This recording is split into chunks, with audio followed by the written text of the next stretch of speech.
Never discussed with my son or my brother or anyone else anything having to do with their businesses, period.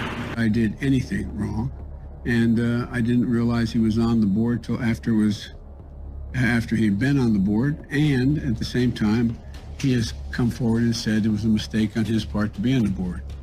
I don't know what he was doing. I know he was on the board. I found out he was on the board after he was on the board, and that was it. The fact is, I was unaware of his investments until it occurred, and I've never discussed what my son's business with him because I didn't want any conflict. I don't discuss business with my son.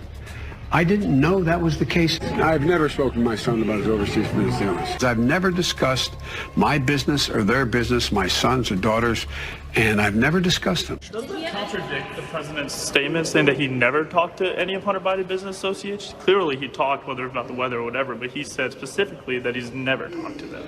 Doesn't this contradict them? I don't know what his comment is, and if we're gonna, well, I don't think that's what he said. He never said that he has never spoken to anyone. He said that he had nothing to do with Hunter Biden's business dealings. If he says hello to someone that he sees his son with, is he supposed to say, "Hi, son"? Oh, no, I'm not going to say hello to the other people at the table or the other people on the phone. It's kind of a preposterous premise to think that a father should not say hello to people that the son is at dinner with, and that is literally all the evidence is. Was this like a party trick that Hunter Biden used to impress the people he was with? Gang, it just doesn't get sweeter than this. Biden just got caught red-handed. And as you saw there, I mean, Democrats like this guy, Dan Goldman, literally have no idea how to even remotely spin this in a plausible way. I mean, they're trying. Bless their little demonic hearts. They're desperately trying to gaslight this, but it's not working. And all the polls are showing it. Butter the popcorn, gang. This is going to get good. A noticeably smiling Devon Archer, the former business partner to Hunter Biden, appeared before Congress yesterday and dropped bombshell after bombshell in his sworn testimony. First and foremost, Archer confirmed that when Joe Biden was vice president, he got on the phone with Hunter's business partners more than 20 different times, completely contradicting Biden's absolute denial that he ever discussed anything business related with his son. Now we have sworn testimony that Biden was on conference calls with Hunter's business partners, not once, not twice, but over 20 times. The far-left activists disguised as journalists over at CNN were so desperate to spin this bombshell. They were so panicked about the very real possibility of a Trump reascendance to the presidency that they actually said, I kid you not, they have a source that told them that Archer told Congress that his job was to sell the illusion of access to Joe Biden. He wasn't actually selling actual access. It was just an illusion. Watch. So Goldman sort of explaining that Archer qualified the topics of discussion on these phone calls as niceties that Biden sometimes didn't even know who was on the other line with his son Hunter. And, sources in the room telling CNN now that Archer did not point the finger directly at any sort of a connection between Joe Biden and his son's foreign business dealings, and rather, said that Hunter Biden was selling the illusion of said access. Boris? Really a stunning development, Zach, when you consider that Republicans were selling this as a breakthrough that would link Hunter's business dealings with his father. Instead, business was apparently never discussed, according to Devon Archer. Zach Cohen, thanks so much for the reporting. Brianna? So when Joe got on the phone, when these business partners were talking to him, according to CNN, speaking with Biden on the phone is not actually accessing him. That's just an illusion. I mean, no one at CNN buys that, right? That's going too far even for CNN, but they got to do it.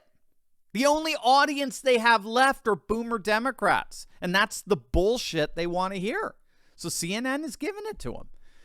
What you're seeing here, my friends, is just an illusion, right? Nothing to see here. Remember Obi-Wan? Nothing. You want to go home. Rethink your life, right? Sorry, CNN, it ain't working. I'm sorry. The actual term Archer used was that he was selling the brand. He got Joe on the phone multiple times to sell the brand, which, of course, is access to the vice president. Remember, as one tweet put it, This was supposed to be Joe's retirement money. This brand was how he was supposed to fund his lavish lifestyle for the remainder of his days. Hillary was going to be president. I mean, remember?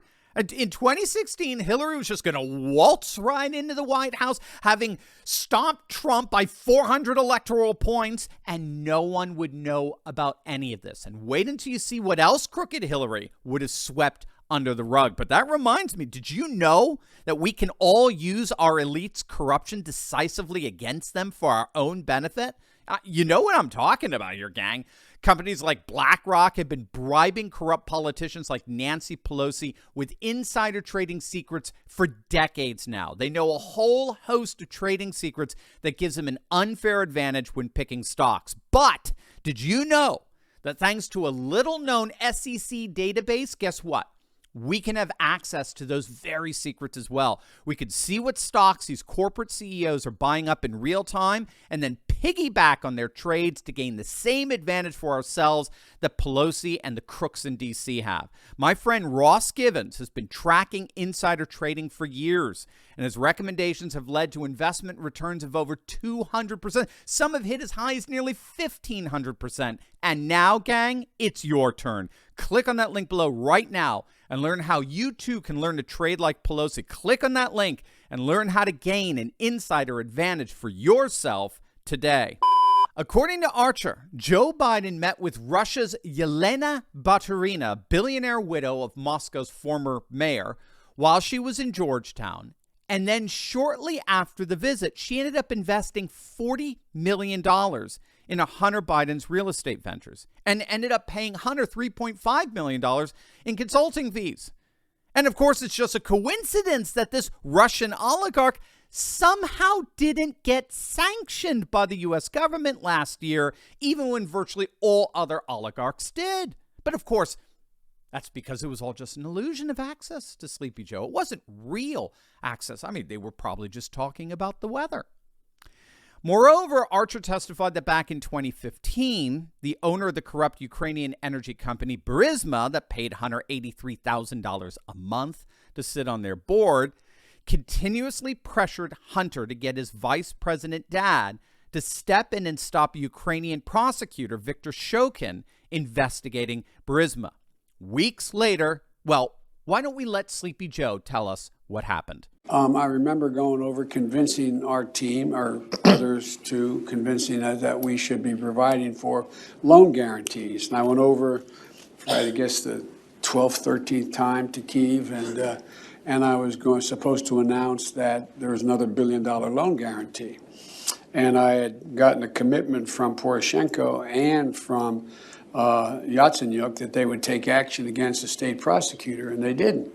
So they said they were walking out to press conference. I said, no, I said, we're not going to give you the $1 billion. They said, you have no authority. You're not the president. The president said. I said, call him. I said, I'm telling you, you're not getting the $1 billion. I said, you're not getting the $1 billion. I'm going to be leaving here. And I think it was, 6 hours? I said, I'm leaving in 6 hours. If the prosecutor's not fired, you're not getting the money. Well, son of a bitch. Got fired. And they put in place someone who was solid at the time. So there you have it. I mean, as Mike Cernovich put it, you just saw Joe Biden confessing to stealing $1 billion freaking dollars of your and my tax monies to protect a corrupt Ukrainian oligarch who wanted the special prosecutor off his case. And he got his wish. His wish was Biden's command, and he used our tax money to do it. It's that blatant. It's that repulsive. And the American people see it. There's no spinning this, as much as the corrupt legacy media is desperately trying.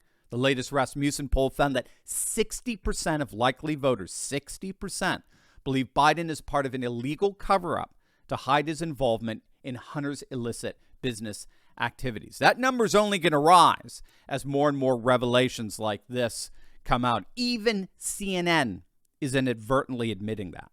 Look at this headline from just the other day. The chance of Trump winning another term is very real. That's about as panicked a headline as you're going to get from CNN. Brace for impact, people. The chance of Trump winning another term is very, very real. Grab your kid. Oh, wait, you're liberals. You don't have kids anymore. Well, grab your dogs because the orange man cometh. The basic argument here is that Trump, right now as we speak, is actually polling better than he did in 2016 and 2020.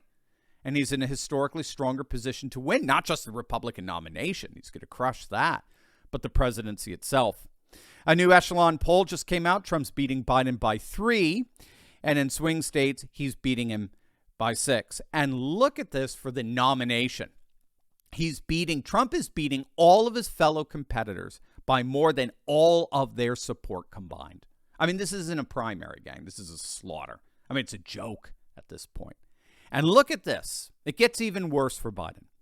The latest CBS poll shows that 65% of voters believe the economy is doing poorly, and 80% put the blame squarely on Biden. And now, with Biden being revealed to be not just economically incompetent, but also morally corrupt, we may finally be witnessing the political implosion we've all been waiting for.